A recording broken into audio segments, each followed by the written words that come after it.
Our next group of seed bead stitches are going to be used to cover a padded area. In this case, it's 3 rows of seed beads that are the same as the one I'm going to use to cover them with. And this just gives a really dimensional look to the beading on the other side of the frame.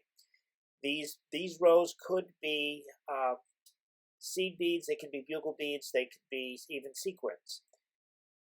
So what we're going to do is use them as a base over which to cover with seed beads, and then that gives them a great deal of texture on the other side. So I'm going to take my stitch and go directly across the beads, perpendicular to the way that they're running right now. And I select my beads just by wrapping the string of beads right around the hook as it's put into the fabric. This way here it will collect just the right amount of beads to fit between the hook and the beginning of the stitch. And then I pull the stitch back to the starting point, bring my thread back around, and make another stitch here, and then make actually another one so that I have space for my beads, and then go back perpendicular to the first row, making sure that the beads are not sliding on the thread. If they are, then you don't have enough beads there. So then we do another one. The hook is straight up and down, and I just press the string of beads across it, and it picks up just the right amount of beads, and I test it. If the beads don't move, then I know I have the proper amount of beads on there to go over it. Sometimes you can get 1 or 2 started and actually count the beads. That works only if the beads are extremely uniform. Most of the time I can do it just by feel. Let's see how that one feels. Nope, not sure. Didn't have enough beads there. So let's try that one again. One more. There. I can see the bead right at the end of the stitch. So another little side, I always take a couple of side stitches just to allow for the thickness of the bead so that they stay nice and parallel. Now I'm going to try the same type of thing but on a diagonal. And it works the exact same way. Once I pull it back, I just take a stitch or 2 up one side to allow for the thickness of the bead, then pick up again another diagonal, trying to keep those stitches parallel. And you can make sure that you see a bead at the end of the row, or in this case, the top of the line, so you know that the beads are all filled the thread and the space. Now I'm just going in the opposite direction.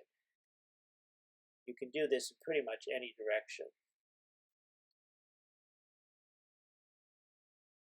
And it makes for some very, very interesting borders that have a great deal of dimension to them on the surface.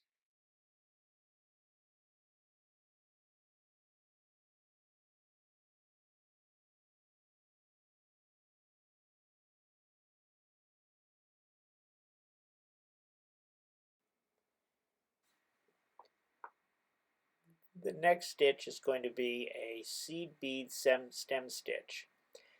This is basically the same kind of a stitch that is done traditionally in regular surface embroidery with thread, but we can do it with seed beads. It will take a very carefully measured line so that all of your stitches coming out even. So I'm going to take my first stitch after two marks. Now if I push the thread up against the needle, it'll take just the amount of beads that fit from the beginning of the stitch to the end. But that will put it too close to the surface. I need to have 1 bead more than what will fit so that it lifts up ever so slightly. Now the first temptation would be to go to that next one, but I'm not. I'm going to take a little side stitch here, then I'm going to stitch back to the point that's in between these two, making sure that I push that row of beads out of the way. Now I take my next one and it goes to that marking. And again, I measure my beads to make sure that I have 1 more than will fit. so that it lifts it up a little bit. Then I need to take, that one's got a little bit more than it needs, so I got to get rid of one bead. That's a little better. Now I take a little locking stitch, stitch back to where the first line of beads ended, and I then go to the next available mark. Measure my beads, try to take one more, and then continue that process back and forth, back and forth. Take one stitch forward and then stitch back to the midpoint, and that becomes your stem stitch from the other side. The next group is the seed bead basket weave. It's very much like the basket weave for thread, except we're doing it with seed beads and we're doing it from the back side. Again, we have to set up a framework. Cleanly, evenly spaced rows of something. In this case, we're using seed beads. You could use bugle beads underneath here, either in a contrasting or a complementary color or a matching color. I'm using just basic row of seed beads.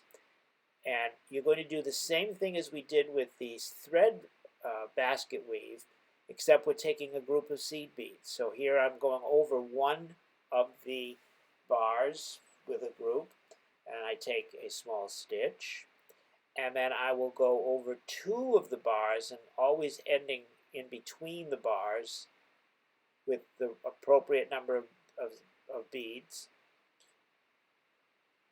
And my thread is not pulling easily in this case because I put two strands of beads on my beading thread. That's highly unusual that I will do that, except with this technique, because it goes through beads very, very quickly.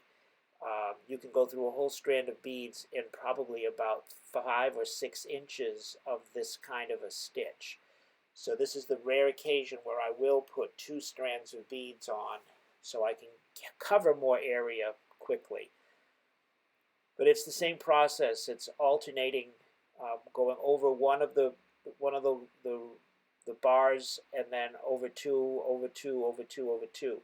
When we get to the corner, to make a nice corner, all the stitches, regardless of whether it's going over one or two, take a stitch on that diagonal line.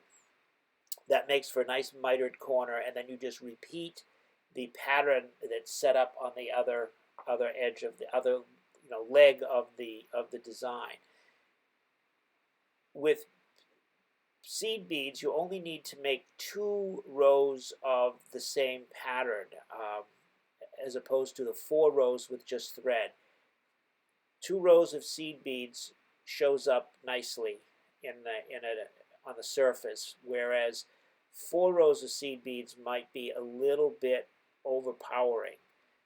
At least that's what I've found. So now when I return, I'm just going to do the opposite. Now I'm going to start by going over 2, making sure I push the previous rows of beads out of the way so I don't catch them with the hook. And then over 1.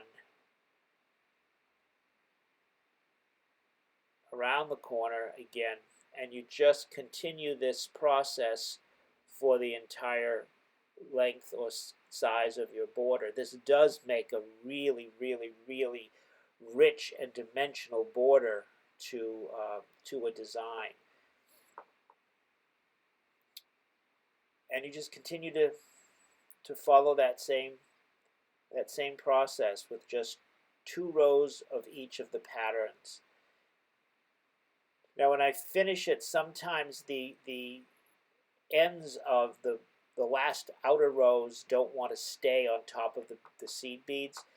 So in some cases I will put another row of beads out there just to help hold them in place, or maybe a row of sequins, just something to act as a helper to keep them from falling off the edge of the padding underneath. And then this is how it should look on the other side. Here's our diagonal and straight line padding over seed beads over other seed beads. It gives a really nice effect. And then we're going to move on to our stem stitch, which looks like a coiled rope of beads, and then the basket weave, which you can see has an interesting effect.